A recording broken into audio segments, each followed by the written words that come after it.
Four Teenage Mutant Ninja Turtles emerge from the shadows to protect New York City from a gang of criminal ninjas.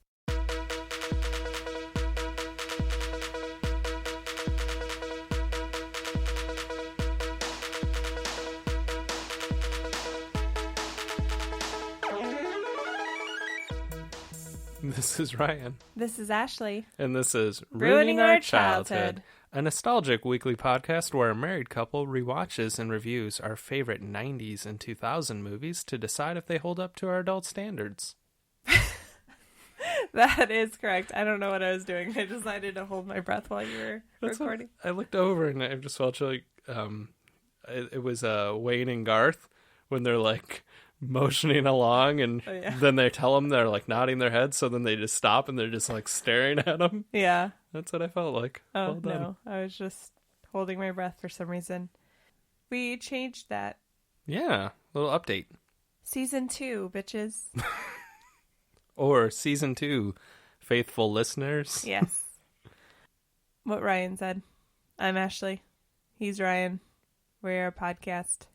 We like movies. We are talking like robots. We are talking like robots in Season 2. Yes. We might have did it in Season 1 occasionally, too. Who knows? Maybe. Yeah. I don't know. So, yeah, it's been a little bit since we last had an episode. And we're back with full force. We're back and we're ready to do more episodes. Yeah. We took a little break because the world. Yeah. I don't really know if there needs to be much more explanation other than that. Yeah. Because it's been a weird few months. It really has. A very trying few months. But yeah, we're a podcast. We rewatch our movies that we enjoyed from our childhood. The justification of starting this movie and the genesis was we went and saw the 1989 film Batman by Tim Burton. And you just said starting this movie. Apparently we're a movie, not a podcast. The reason we started this podcast was we watched that movie, and when we left, I couldn't help but feel, holy crap, that movie does not hold up. Yes. And don't get us wrong, it's still a good movie, but there's just parts of it that... And we don't know completely if it's because we're adults or if just, cinema has changed over the course of 30 years. So it's a little bit of everything. In our quest to figure that out, we've done, 51 episodes, mm-hmm. and some movies do hold up, some don't. Go figure. But we've had a fun time figuring it out. Yeah. Just going back to that movie, I felt specifically I had held it to such a high standard from my childhood that when I went to go rewatch it, there was no way this was going to be anything but amazing to me. Yeah. And then when we watched it, it was not amazing. It was still, like you said, it's a good movie, but it was not what I had remembered, which is the case with a lot of the movies that we've picked in the previous 51 episodes. We had great nostalgic memories, so we want to go back and see if those memories are correct. Yes. So if this is your first time listening, then definitely check out our previous episodes because there's some amazing doozies. Yes. And there's some ones that, perfectly held up. We won't spoil any. No. We had a couple announcements. One of the announcements that we wanted to talk about was our social media and our effort to bring you more content, more stuff with us. And one of them is Figure Friday, which if you've listened to previous episodes, you might have heard us mention that we do have quite a collection of Funko Pops, and Ryan has been collecting WWE figures for a pretty long time. Yeah, I would say almost 20 years. Yeah, and so he has a lot of those. Mm-hmm. And we thought, why not showcase them on our Instagram and Twitter? And, gives you a little bit more about us. Yeah, because, Funko is a very broad statement. It's the different genres of Funkos that we have. Some of them are some of the movies that we've done or will be doing. TV shows. We have a couple sports ones. Yeah. Crazy. But yeah, it's just kind of, for lack of a better term, a nerddom that we're in. So we're going to share those with you guys, and we hope you guys share some of your guys' quirky nerddoms that you're part of with us. So definitely follow us on Instagram and Twitter so you can see those. And we have a couple other things that we have planned throughout the week that we want to share with you guys. And yeah, definitely get out there, text your friends, notify them about our podcast, and also tell them to follow our social medias because we're going to have more polls the next few months of our podcast. We want to make it as interactive as possible and kind of let you guys steer the ship and let you pick what movies we're going to do. We'll give you a couple to choose from. Yes. But we're going to kind of go that route with it. So our Instagram's going to be very interactive, our Twitter, our Facebook, and just getting the word out there. Yeah, definitely. And speaking of getting the word out there or interactive, I don't know where I feel like when I said getting the word out there, it was like I'm a congressman and I'm out there campaigning, hitting the ground running. Yeah. Yeah. Our other big announcement is that we're starting a fan club. And if you're listening going, really, you have that many people that like listening to you? Well, maybe. You don't know. You don't know us, Mom. Shut up, Derek. What? I don't know. If your name is Derek, I'm sorry. We're not specifically talking about you. We are starting a fan club. It's called the Ruiners Club. Yes. And with the Ruiners Club, you are going to get a bonus episode every month. Yes. It might change to like bi-monthly depending on how many we want to do. Yeah. But at least once a month. And with those bonus episodes, it's going to be movies we previously said we would not do. Yes. If you've obviously listened to our podcast, we've mentioned there's some, as we like to call them, untouchables for this podcast. Some people have even wrote us on Facebook. Yeah. Wrote us on Facebook. Sorry. That sounded weird coming out of my mouth like it was wrong. Asking us to do certain movies. And there's just a couple movies that we decided right off the bat were untouchable. Yeah. Such as The Goonies. The Harry Potter movies. Back to the Future. I'm not saying we're doing all these movies, but I'm just saying that these are some of the untouchables.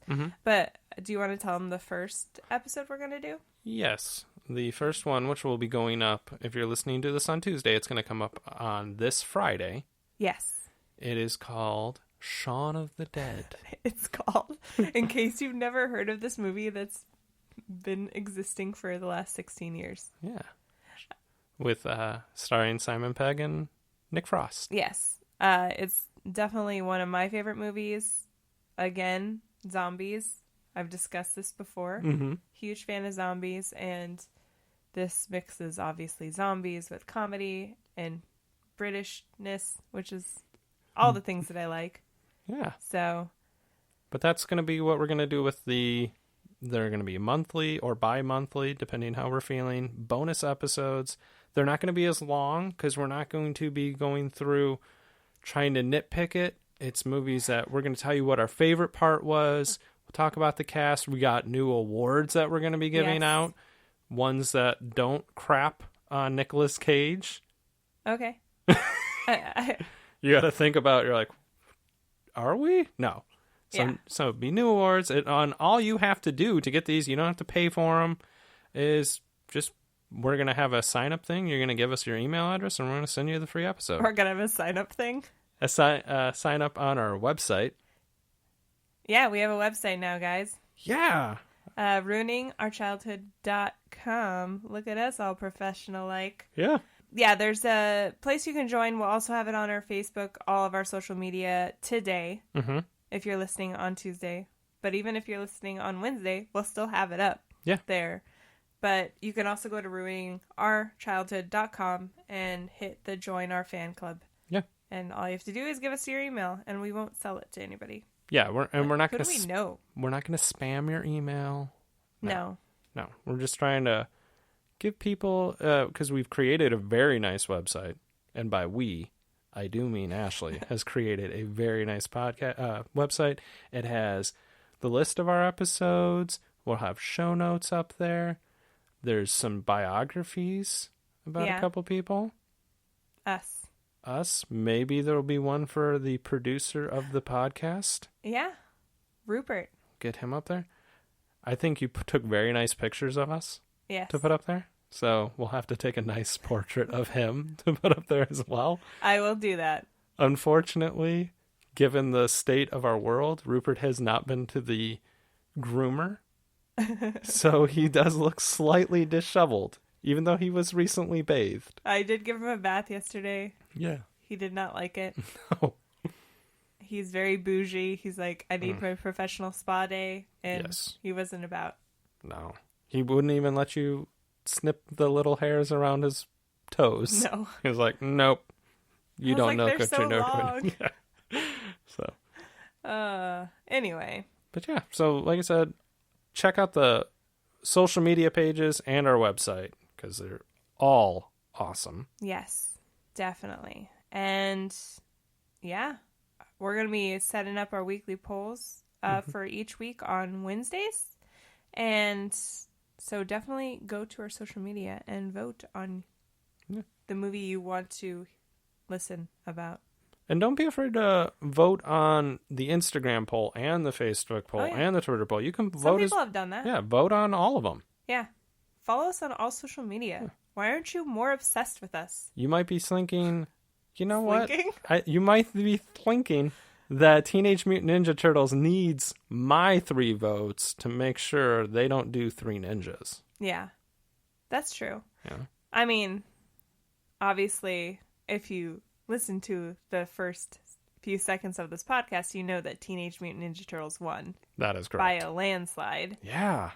But the people that voted for 3 Ninjas, don't worry, because we are, as part of our poll schedule, we do have the losers of each poll will be going head to head in a couple weeks. Yes. So they will get another chance to possibly hear 3 Ninjas. Yes.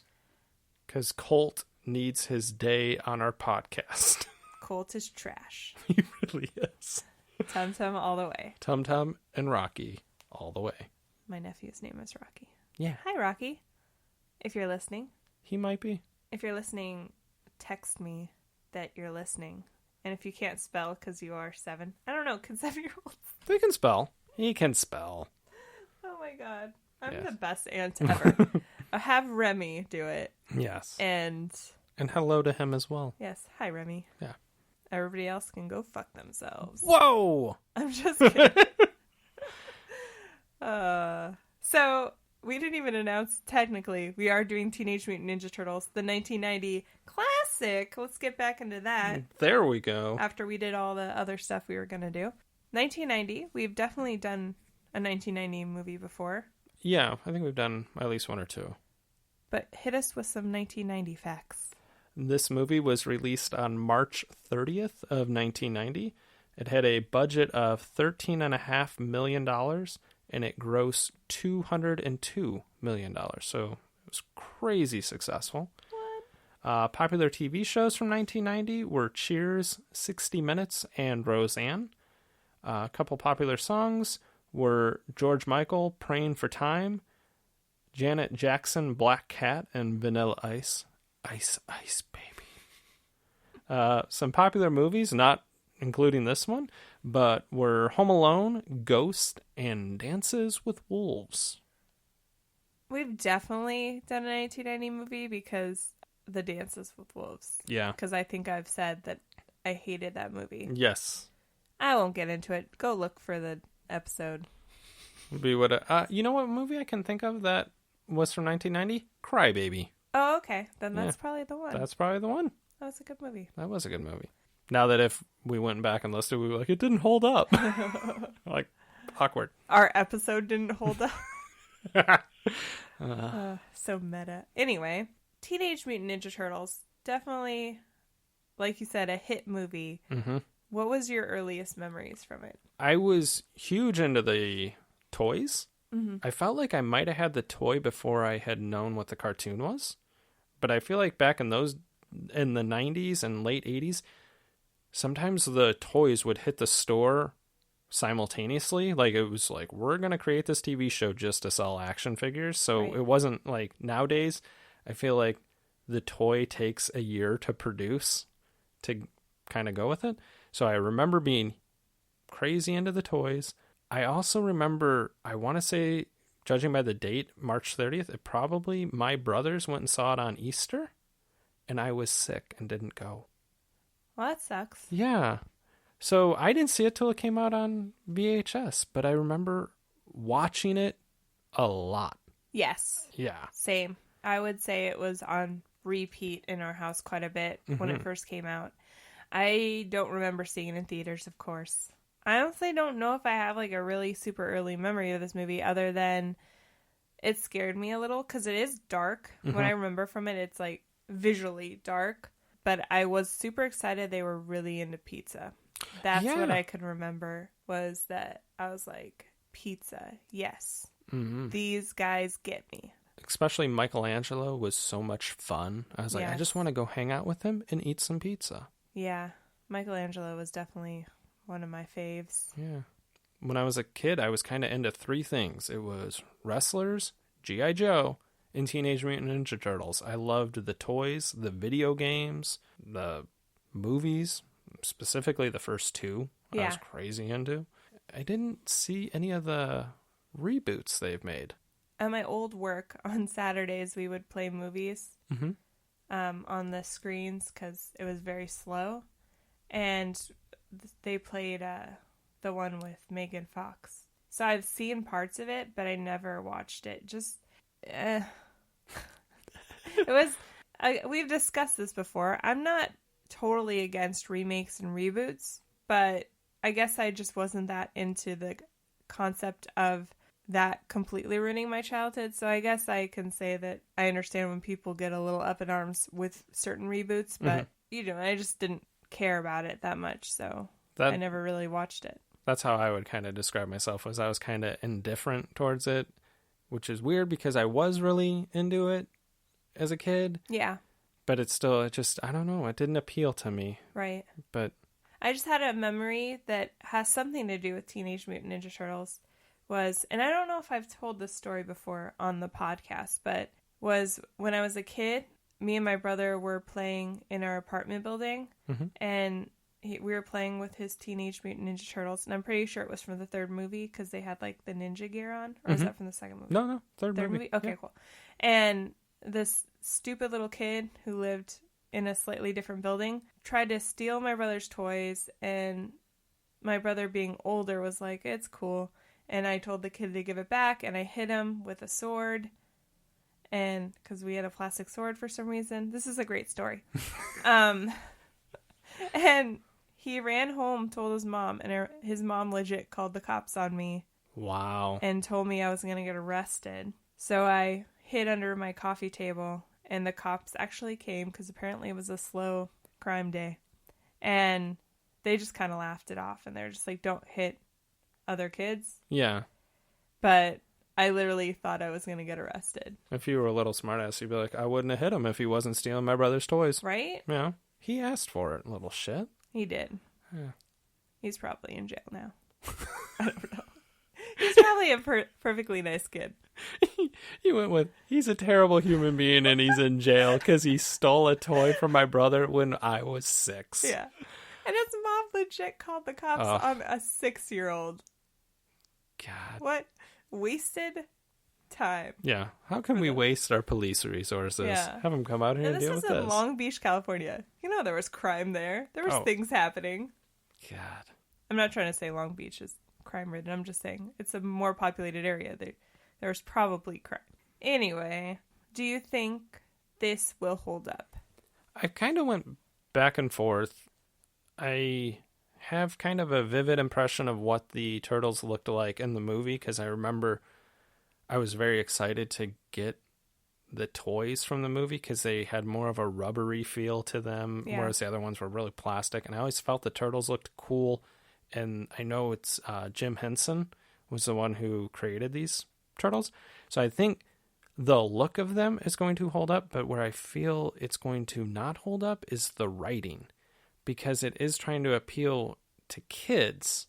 So I kind of went back and forth, and I think it's not going to hold up. I think there's going to be cheesy, some dated references that are very geared towards children. That's kind of where I've landed. I hope I'm wrong, by the way. Yeah. How about you? First of all, you just blew my mind. I did not know the Jim Henson.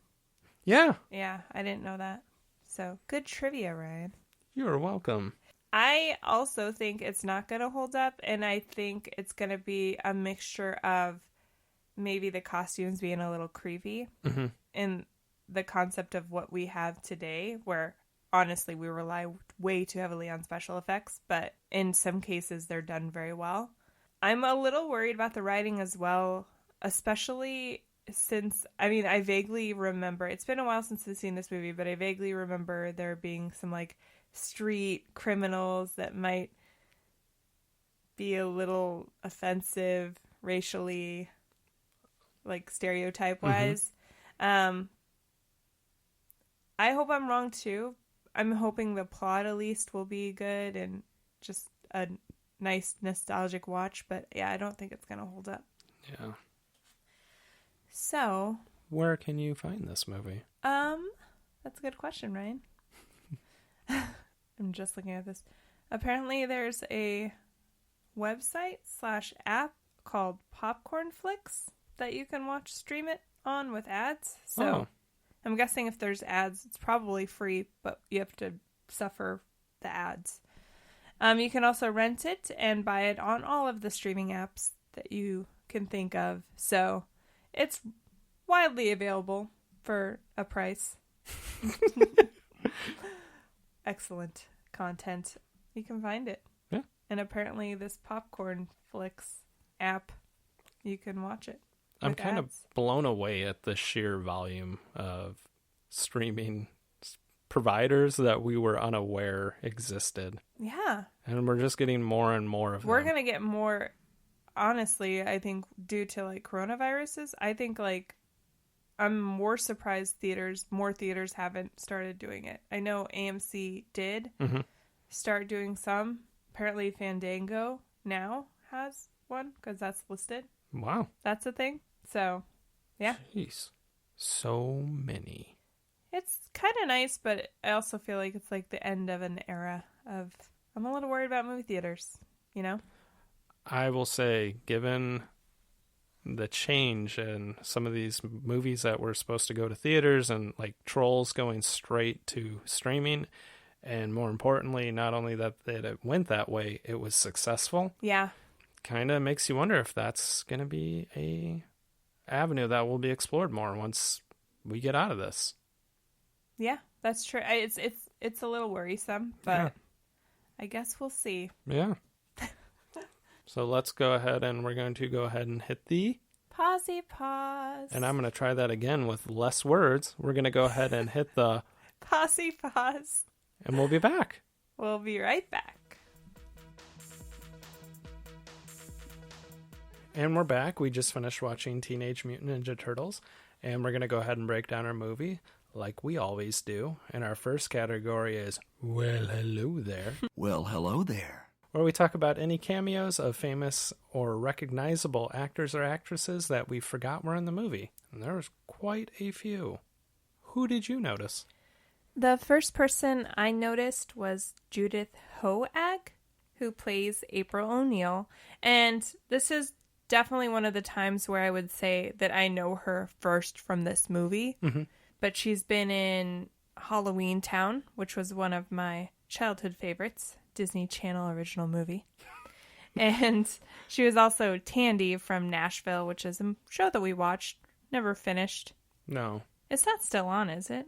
No, I think they just did like there might be 8 episodes we need to watch. I feel like, for some reason, I felt like it was still on. I think it was on for another season after we stopped watching it. Oh, okay. I don't want to spoil alert anybody, but we basically stopped watching it once I went to CMT. We watched a couple episodes and then we kind of stopped. I feel like we stopped watching the minute they killed off Connie Britton. Well, we didn't officially see that she got killed off. I thought we did. Did we? Oh. Well, ironically enough, Judith Hoag played Connie Britton's sister. Yeah. Yeah. And so, spoiler alert for anybody that has never seen Nashville but thought, maybe I'll watch that show one day. Curveball, Connie Britton dies. They kill off the main character. Yeah. Yeah. But definitely know her as April O'Neil first. Yeah, for sure. The first one that I noticed wasn't even a actual character on screen, but I recognized the voice, which was Corey Feldman, does the voice for Donatello. Corey Feldman obviously was an extremely famous child actor. The main thing I know him from is Goonies. Yes.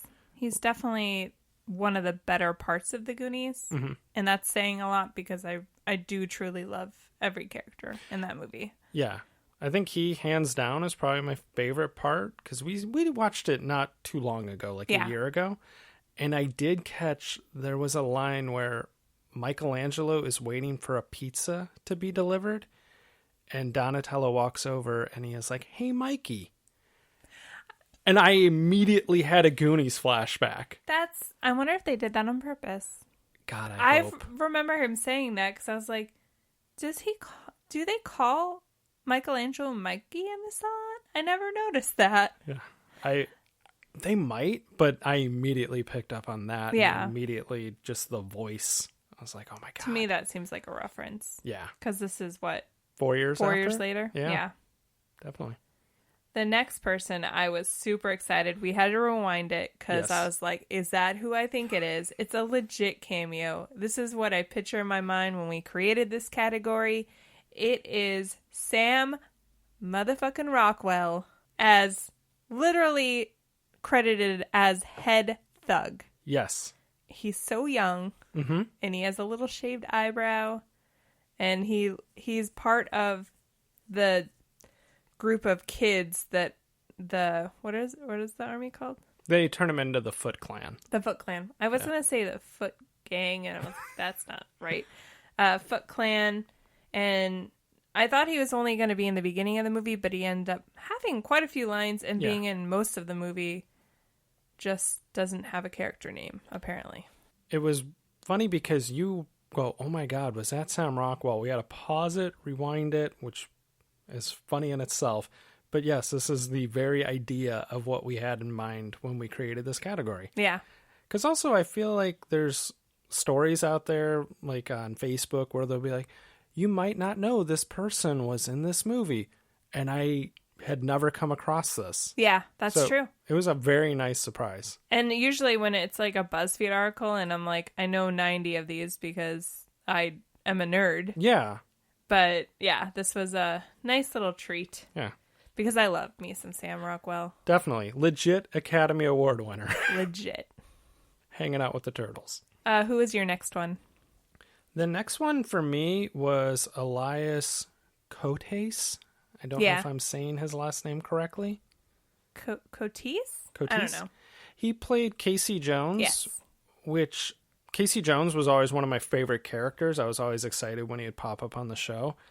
The main thing that I think I know him from now, and it's not even a show that I watch, but you've watched it, and I've caught a couple scenes here or there, was Chicago PD. Yes, he plays Alvin Olinsky. Yeah. Or he played. Spoiler alert. Played.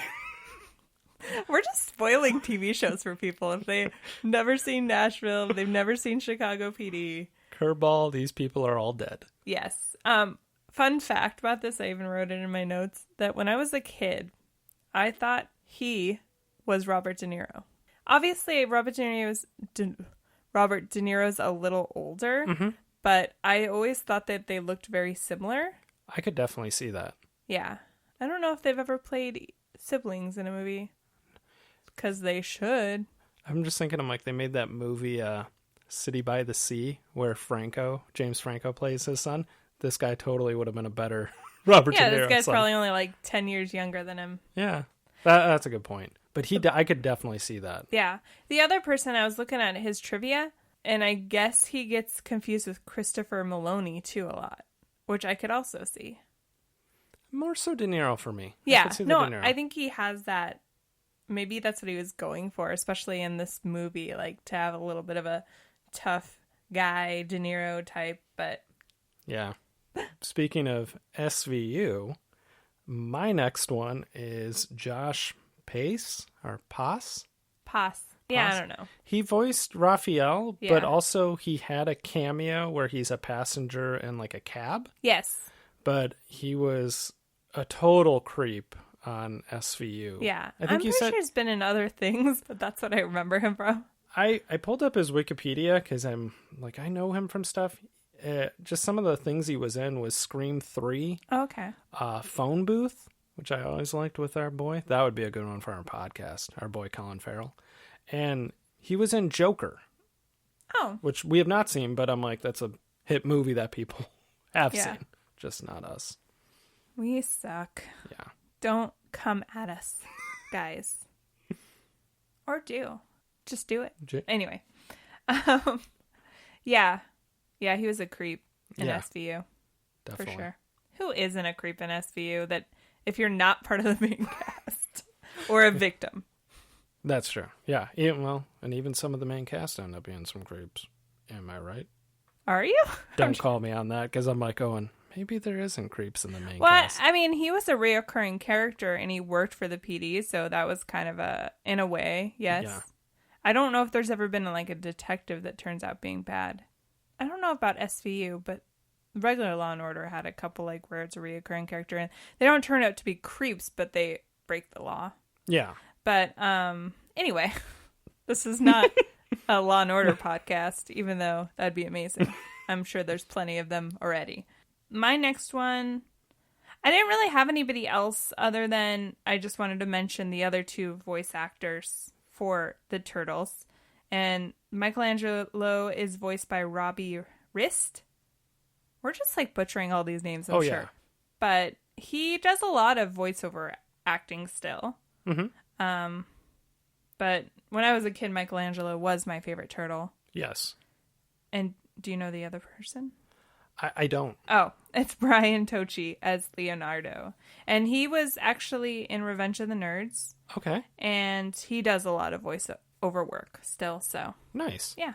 I don't have anything on them, but I did see there was a couple uncredited Foot Clan members. Oh, yeah. I guess they're just in the background because I did not see them or recognize them at least. They would have been significantly younger. But supposedly Skeet Ulrich plays one of the Foot Clan members, and also Scott Wolf. I'm going to have to Google and see if there's like a picture of them because I kind of tried to look after I saw that Sam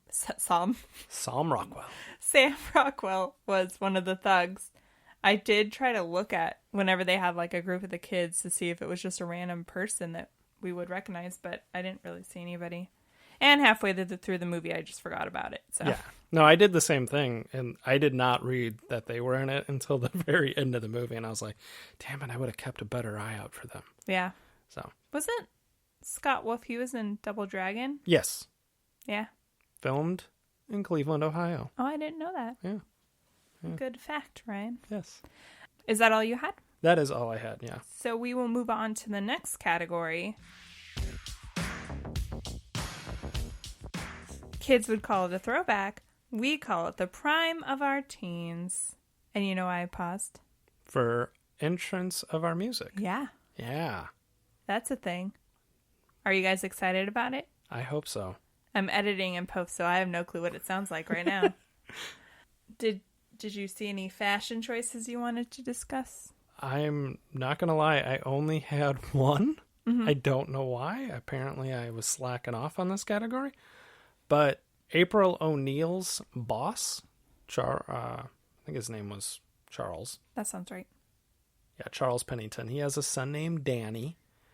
And I notice he predominantly wears Sid Vicious t-shirts. He's very into Sid Vicious. He had 2 different shirts. Yeah. I noticed that as well.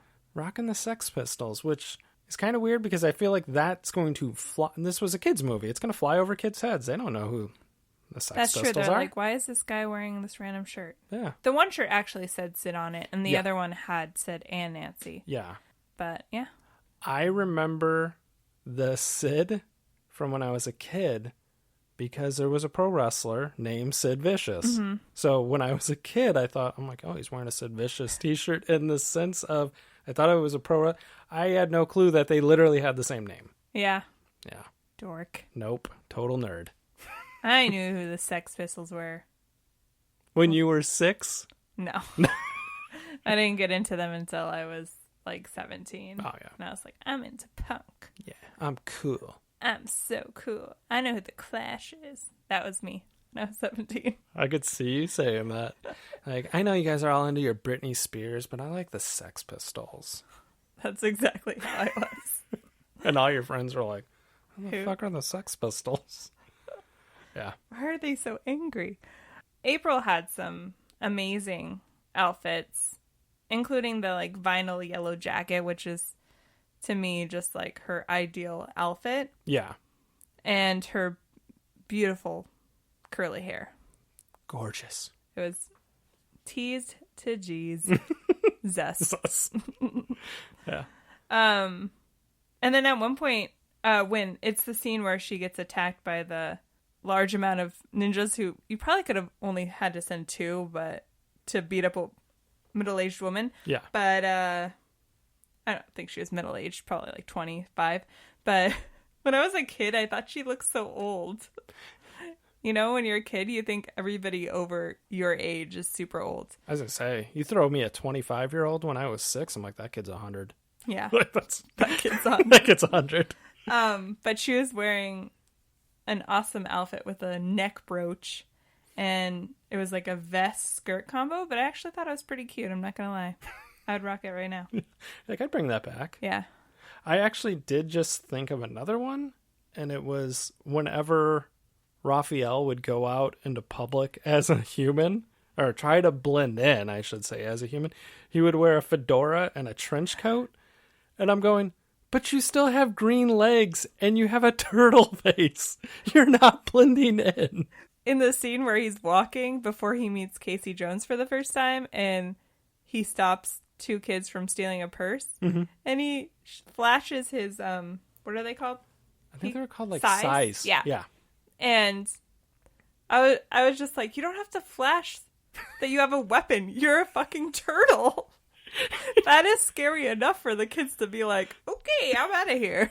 You're a ginormous green turtle. Yeah. They're not going like, oh, I should go back and try to get that purse. But you know what it reminded me of was when in Fantastic Four, which is an episode we did not that long ago, when Thing was trying to meet up with his fiance, and he wore a fedora, and I'm like, you are not hiding the fact that you're not human, but okay. Yeah. The trench coat and fedora combination, not a good one. You know what I will say, though? I do distinctly remember they made a turtle like that. I'm pretty sure my brother had it. Yeah, it's a pretty sweet one. The one thing I do want to address in this category is, so at one point they all flee to April O'Neil's farmhouse, or her family's farmhouse, and Casey Jones is just wearing these sweatpants that leave no room for the imagination about his crotch area. If you have the time, please go to that scene, because it's just, I think he's wearing a cup almost. Oh, it's really? He looks like a Ken doll down there, but a big bulge, because Ken dolls didn't really have anything. It was very flat, but yeah. It was very like a triangle. I don't know. That makes sense that he might have been wearing a cup then. They might have been like, whoa, bud, showing a little too much. Put down something to smooth the area out. Can you get thicker sweatpants, please? I did not pick up on that, but I'm very glad I didn't. I'm just staring at people's crotches. Beautiful package, sir. Also, Shredder's final outfit, I felt like looked like it was made by somebody that designs ice skating costumes. It was very bedazzled. Yeah. I felt like if you remove Shredder's shoulder pads, which they made some, I think somebody made a joke about like, is he going to make some coleslaw or something? Yeah. Which I was like, well done on riff tracking your own movie. But I was thinking, if you took the shoulder pads off, it was very bedazzled to the point that I was like, that'd be a very nice pantsuit for a middle-aged woman. Especially in the late 80s, early 90s. Yeah. A grandma would totally wear what you're wearing, sir. Just add a nice scarf. Yeah. Yeah. And you'd borrow April O'Neil's brooch. Yeah. It'd be beautiful. God. That's amazing. Did you have anything else? I did not. What about offensive jokes or dated references? There was a ton of dated references right off the bat. They show the New York City skyline, and you even said it. You're like, well, there's a dated reference because you could see the World Trade Center. Yeah. It's a pre 9/11. Yeah. I feel like you probably can't really find anything prior to 2001. If it was New York, it was so iconic. It usually was in the scene. Yeah, it was like an identifying mark, other than the Statue of Liberty. I guess. I mean, definitely. There's a couple of things, but what did you notice? So sometimes the turtles, the group of them, I don't know what to call them as just a reference. The turtles.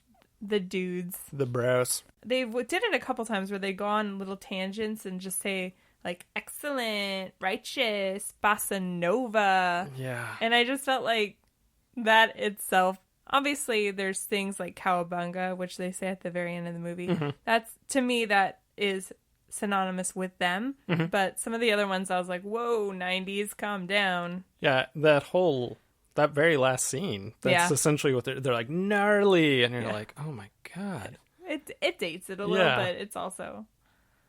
But yeah, it was a good way to slip cowabunga in there. Yeah. Because that was, them.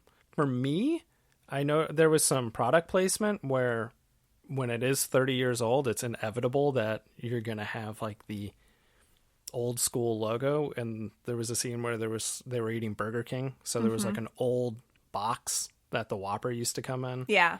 And it had the old logo. And there was also Domino's. Yes.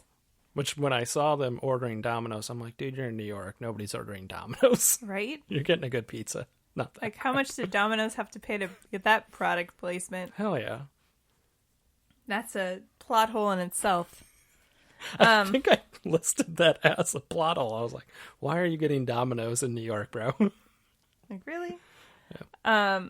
They made some references, sports references. Mm-hmm. Like the Jose Canseco bat. Yeah. And I think they mentioned Gretzky. Yeah. They said Wayne Gretzky on steroids yes. for describing Casey Jones. Which, I mean, he's a fit guy, but he's not. Not if you see him in sweatpants. Just saying. The Jose Canseco thing was interesting because I think it's very of the times for this. But if you ever watch the movie Liar Liar, Jim Carrey's like bonding over his son, and he's like, we can play baseball. You can be Hideo Nomo, and I can be Jose Canseco. And it was in 1997, and Jose Canseco was not a good baseball player at that point. Like here, no, he was like one of the best. Right. When I mentioned the pizza, was they get their little pizza delivered to their apartment, and he's going to chop it up with the sword, and they call it the Ginzu Turbo. Yeah. And I was like, Ginzu knives were huge back then. Not That's so true. Much. Yeah. I actually had a plot hole for that, but I'll just mention it now. That they had to cut their pizza. Excellent point. Obviously, I know it's just because they're like, hey, they're ninjas and they can cut a pizza in midair and it's really awesome. Yeah. But I'm like, what kind of shit Domino's doesn't cut your pizza for you? But it happened to us. Oh, that's true. At trivia. That's very true. I'm going to sit there and try to hack the pizza with a plastic knife. Yeah. Oh. Like, yeah. They forgot to wheel it for us. Yeah. Wheel it. Yeah. At one point, April O'Neil says, why don't I ever dream about Harrison Ford? Which, obviously, he's Harrison Ford, but I think in the context of this movie, he was still, like, super legit, like, beefy dude. Yeah, he was like almost a sex symbol back then. Yeah. Not so much anymore. I mean, Indiana Jones. Yeah. Working Girl, too. If you've ever seen that movie. Sorry, I was, like, zoning out. You just are like, Working Girl. I was like going, she's going to say Han Solo. No. I mean, yeah, that's an obvious choice. Yeah. But who else? Michelangelo does some impressions. Yes. He does, obviously, Rocky, which Rocky's kind of timeless, but he does James Cagney. Yes. That is a interesting one. Even, I think, 30 years ago, that would have been a kind of a stretch. The only reason I think they did it was because he says, "You dirty rat." Yeah. And obviously, their dad's a rat. That's true. And April makes that comment like, "Oh, Splinter must love that one." And they're like, crickets. Apparently, she's not allowed to make jokes. Yeah. Donatello also references moonlighting. Yeah. To signify that April and Casey have sexual tension like Bruce Willis and Sybil Shepherd did in that TV show. Yes. Which is a classic TV show where they always reference it as a will they, won't they, but then when they do it, it ruins the show. Very true. Yeah. I have never seen an episode of that, but I got the reference. Yeah. Yeah. That was probably, if it wasn't still on, it probably had just ended. So that's like, true. You know, at the time it was probably relevant. The only other one I had was at one point Casey tries to use every demeaning term for a female in the span of 30 seconds as some sort of flirting technique for April. Because every woman likes to be called toots. Yeah. He's something else. No. That was probably like the one offensive one that I had, was I'm like, dude, I've never met a girl that was like, yeah, call me sweet cake. And even in the early 90s. Yeah. The last one that I had, which it was just a prop on a table, was they have the ceramic bust of Elvis Presley, but it looks exactly like the one that they break on Saved by the Bell, and they have to host a party to raise money so they can go replace it. It was Screech's mom's. Yeah. That's a classic episode. It really is. And I was like, oh my God, I'm pretty sure that's the exact one. Yeah, it definitely, you pointed it out, and then in another scene they showed it, and I was like, yeah, it definitely looks like it. Yeah. Did you have anything else? No, that was actually it.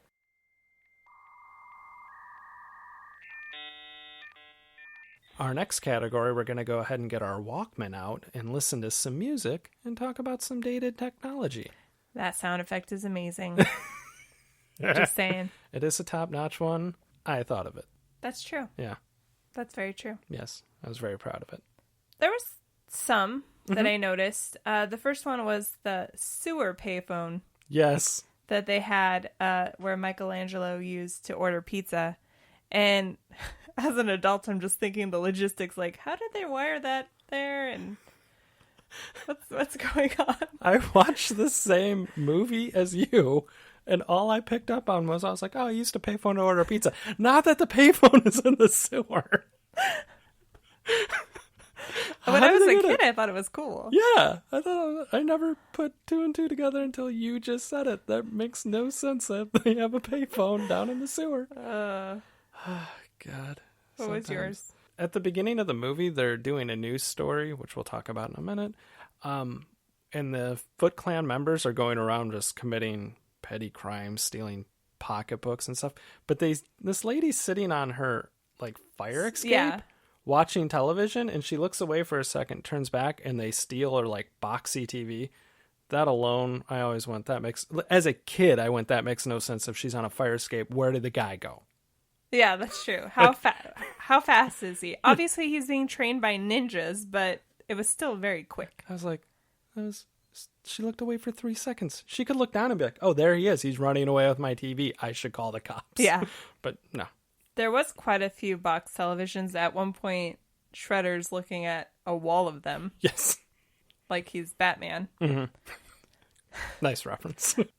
But I was excited. So at one point, you're introduced to kind of all these, I thought they were street kids, but then you realize Danny is a spoiled, privileged kid who decided to join a gang because his dad doesn't pay attention to him. Mm-hmm. So they have this cool hangout. There's arcade games. There's ramps. Like, no wonder all these kids joined. I mean, I would. It was as an adult. Sweet hangout. But they had a Narc arcade game, which was awesome. Mm-hmm. There's some good ones in there. Like, yeah. I'm like going, any kid would go hang out there. They had a pool table. The ramps for the skateboarding alone, I thought, were amazing. They always had fast food. Yeah. There was a box of bazooka bubblegum. Go ahead. It's like Shredder used like the tactics of a pedophile to get these kids to join his gang. He's like, I will give you everything you'd ever dream of. But he actually follows through with it. He's not like trying to lure him into a van and be like, no, he's just trying to lure him to do his bidding No. and sometimes have his other guy, I don't know what the guy's name is. Yeah, I don't know what that his, guy's like, name was. lieutenant or something. Yeah. You know, beat the shit out of the kids if they don't perform well. Yeah. I also felt like they didn't really... I would assume they're taking these items and then flipping them. Right. But I felt like they didn't even explain that. Like, what were they funding exactly? It just felt like they were just stealing this stuff and like, are these kids taking it home? Like, they don't explain that. That's true. Yeah. At one point, when Danny and his dad are visiting April at her apartment, he's like, I don't even know where he got those headphones. Yeah. So I don't know if they are stolen or if they're selling it and then he uses the money to buy, his own headphones. I don't know. They don't explain it. No, they don't. The other thing I saw was when the army is attacking everybody at April's apartment. Mm-hmm. At one point, her answering machine falls out of the roof, or not the roof, the floor. Yeah. And it's like on fire, but it's still working. And as it would. Yeah. And her boss fires her because she won't drop the story. Yeah. About said army. And he left the nicest message. He was like, I'm sorry, April, you're fired. I know this comes as a shock. Okay, bye. End of call. That was it. I'm like, you just fired her over her answering machine. It's the 1990 equivalent to breaking up with somebody over text message. Yeah, basically. Did you have anything else? No, that was it for that category. Okay, Ryan, okay. The next category is it even good? Or, as I like to say, let's get digging, because there's some plot holes we need to talk about.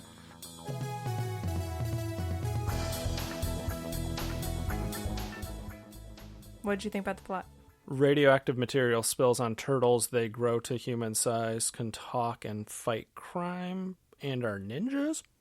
Not the most believable thing I've ever seen. But it's not supposed to be believable, no, of course. No.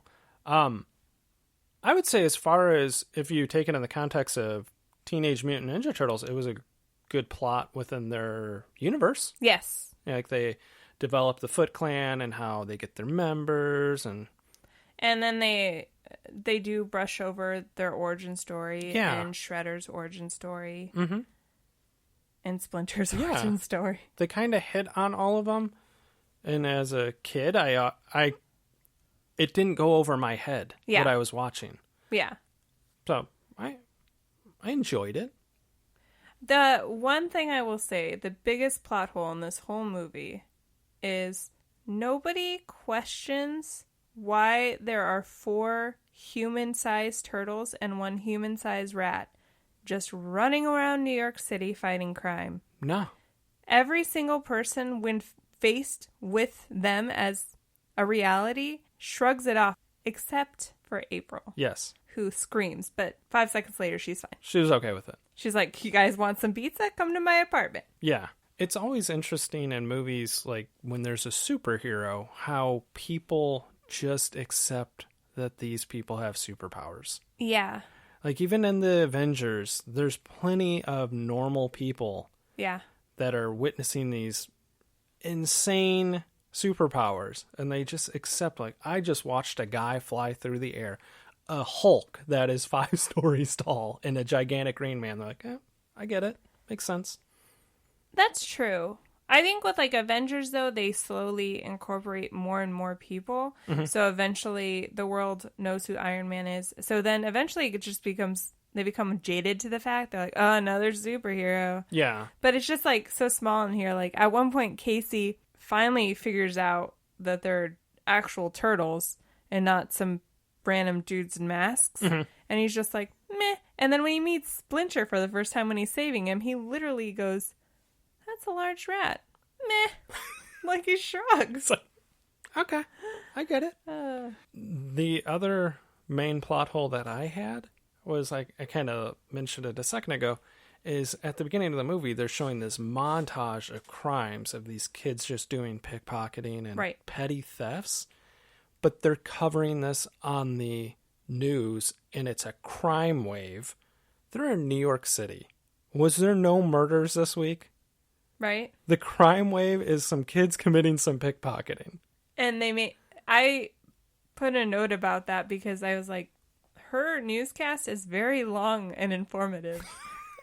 Very long-winded. Yeah. It's very specific, is setting up the plot. That was pretty much all I had for plot holes, to be honest with you. The only one other one I wanted to mention was when Splinter is explaining kind of his origin and the turtles, and he's talking about how he's like, I found these turtles, and they're by a container that literally says radioactive material. Yes. And he goes, they learn the secret art of ninja. Okay. That's what they're trained in. Secret art of ninja. Gotcha. That's all you need to know. Yep. All right. Gloss over what's going on there. Yep. Secret art of ninja. Check. What was your funniest line or moment? And I think it's part that when I was a kid, I was such a Casey Jones guy, was when he first shows up and he's attacking the Foot Clan members in the park, and he's just hitting them with hockey puns. And he's like, 2 minutes for slashing. And he like cracks him with the thing. He's like, 2 minutes for hooking, sweeps the guy's legs. And he's like, and my favorite, 2 minutes for high sticking. And he just is going to chop him. And I was like, well, if anything, he's accurate with the time of the penalties. And it's just well done. Do you think he like sat at home and was practicing those? Yeah, he's a big hockey mark. Mine was a little bit cringy, but also equally funny, was Raphael, who's a very intense young man, young turtle. He is angry about Splinter getting kidnapped and possibly dead. They're not quite sure. And he's on the roof of April's apartment, and he's just doing angry cartwheels. And he's just so intense about it. He's like grunting, and it was amazing. It was a great like 80s action movie montage where he's like training, he's throwing these real high kicks. It was good. Honestly reminded me in Footloose when Kevin Bacon is angry dancing. Yes. It reminded me exactly of that. I don't know if they referenced that or if it was just It's a spot-on representation of it. Yeah, it's Kevin Bacon's angry dancing. It was just funny because I was like, I don't know if a lot of people do angry cartwheels. Let alone ginormous turtles. Yes. What about your cringiest line or moment?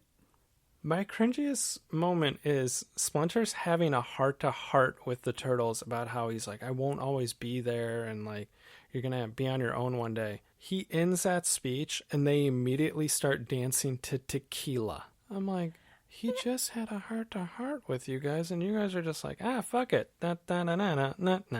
I think they're trying to depict that they are teenagers, and you can sit there and have a serious conversation, and teenagers are like so easily distracted. But I agree with you. Yeah. Your dad's trying to have a heart-to-heart with you guys. Mine was when they're at the farmhouse and April is doing this weird voiceover that, other than the first part of the movie where she's doing the voiceover because she's doing a news broadcast, I felt like it was really out of place that she was doing like a voiceover and she's like writing a story about the turtles and Casey. Mm-hmm. And in the middle of it, Raphael just yells, Splinter! Again, a very intense young man. But he was also on the roof. Yeah. He's just yelling it into the universe. Splinter! Splinter! But yeah, that whole part was pretty cheesy. So well done. Did you have anything else you wanted to talk about? As far as their costumes, I was very impressed with how well the turtles are able to move. Yeah, I noticed that in one of the fight scenes. Yeah, like, well done to the Jim Henson people for making these. And they were flipping and stuff, which I'm like, they didn't figure out how to help Batman turn his head until, like, Nolan made the movies. Like, it's crazy. The thing I noticed about the suits were, I don't know if I ever really noticed this as a kid, but because they're not really wearing much clothing, like, there's a lot of upper thigh, and they had, like, veins, and I was just like, there was times where they were kind of sitting, like, with their legs open, and I'm like, that's a lot of turtle thigh. I immediately thought of the scene where April's drawing them. Yeah. And she's drawing Leonardo sitting outside the bathroom. And a lot of leg spreadage. I was like, Jesus, close your legs. Close your thighs, man. The one thing I wanted to talk about, because I kind of mentioned it when we were watching the movie, but when I was a kid, I totally thought Danny was somehow related to April. I thought he was like her nephew. Yeah. When he's just her boss's kid who, like, her boss goes over to her house a lot. Yeah.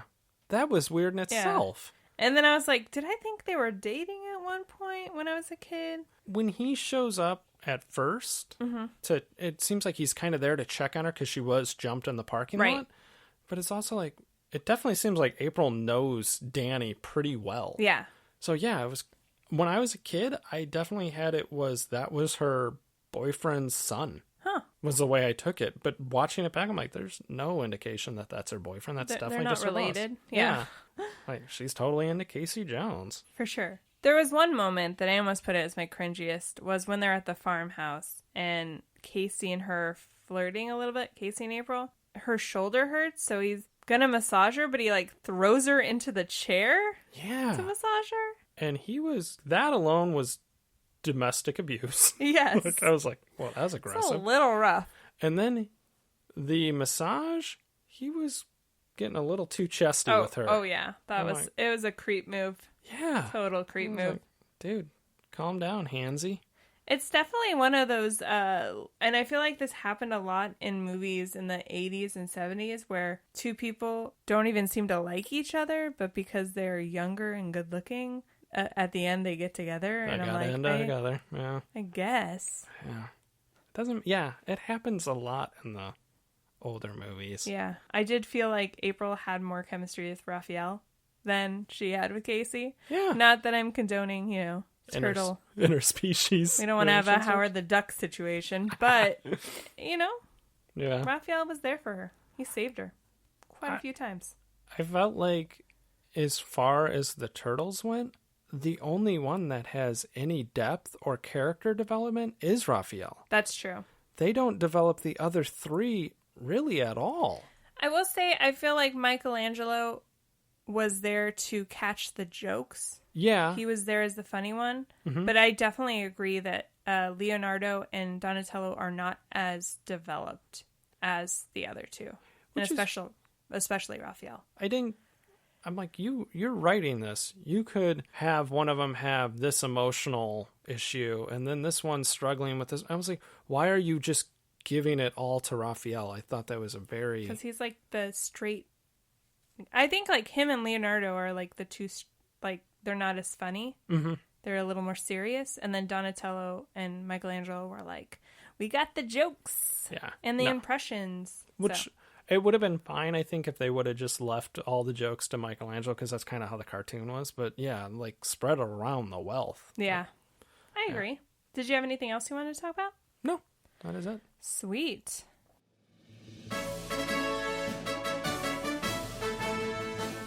As always, it is award season, and I hope you guys liked our little music we added.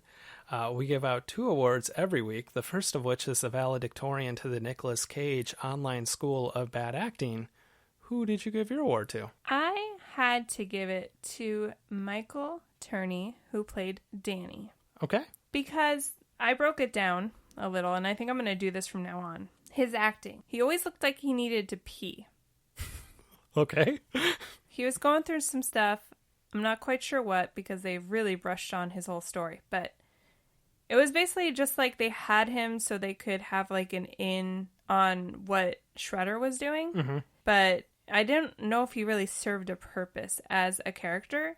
Like I said earlier, he was an entitled kid who joins a gang because his dad doesn't pay attention to him. And he literally says that at one point. Yeah. My dad doesn't care about me. Yeah, he was not a great actor. No. But I kept it in the family and gave it to his dad, played by Jay Patterson. He did seem like the worst boss ever. Because he does fire April over the phone. But where I really didn't enjoy him was all of his interactions with Danny. It was very much, you knew that these were two people acting. Yes. Because he was so robotic when he was just like, are you okay, Danny?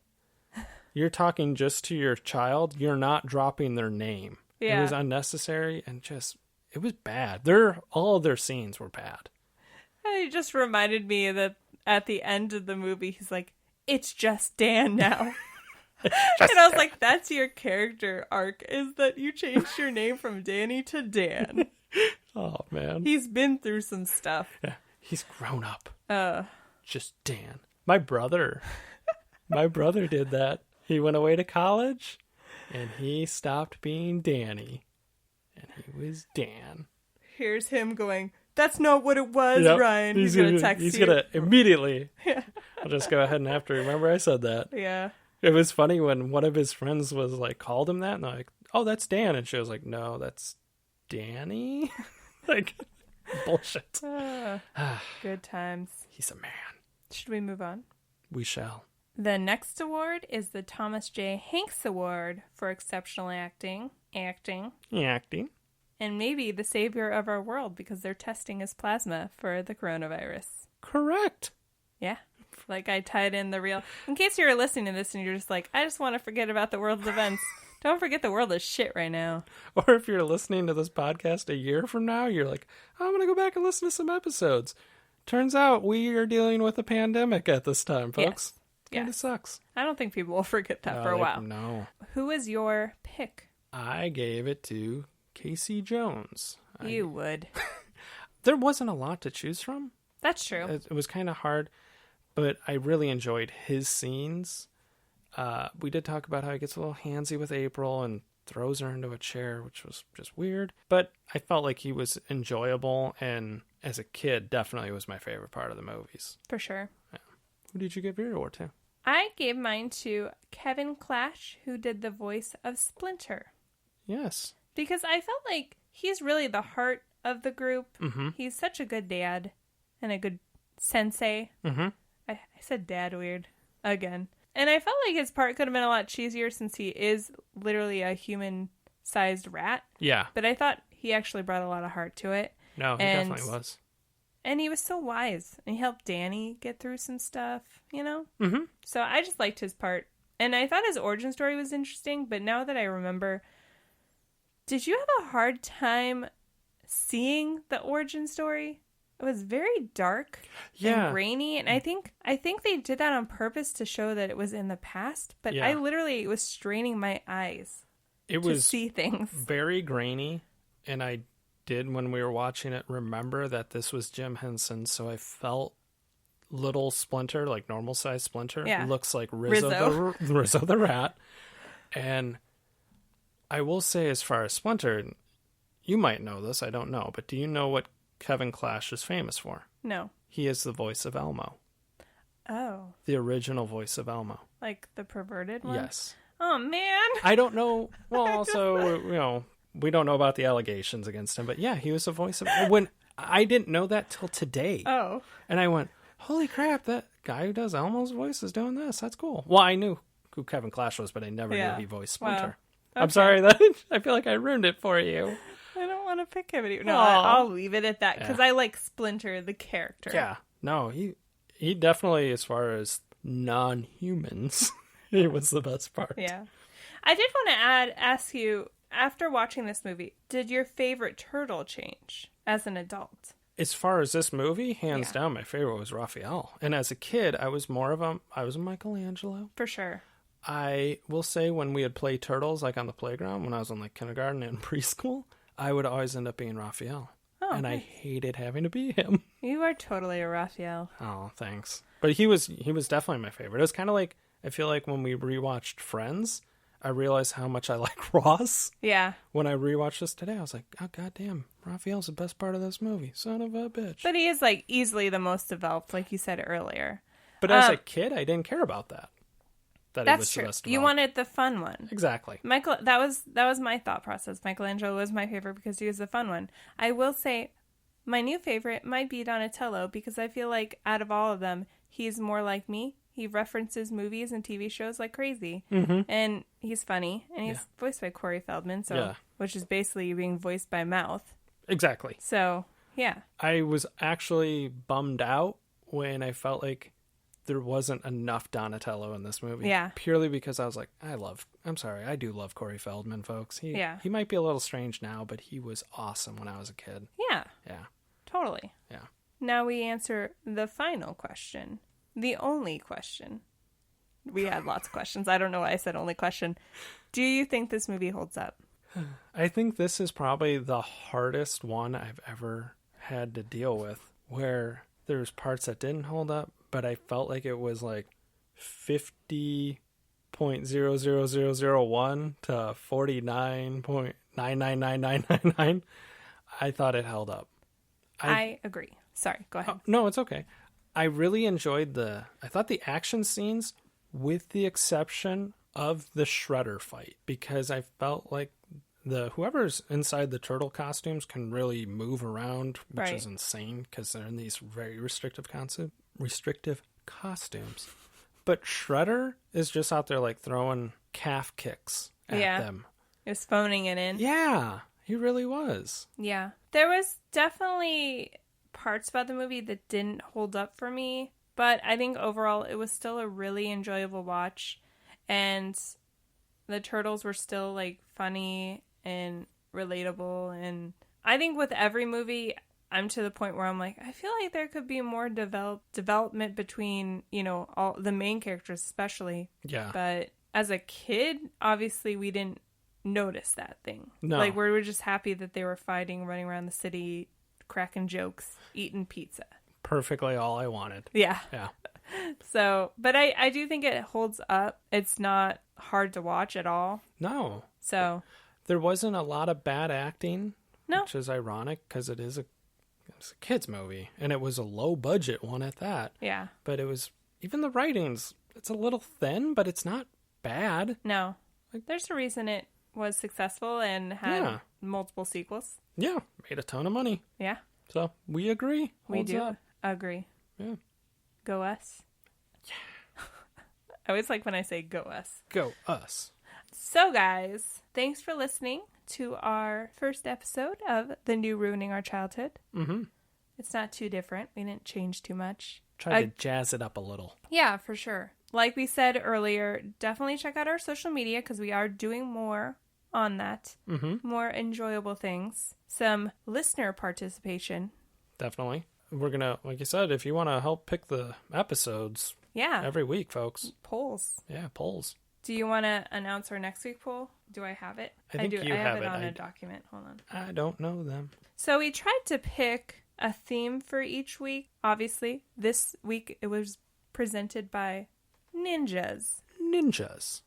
And next week is going to be, the theme is Kevin Smith.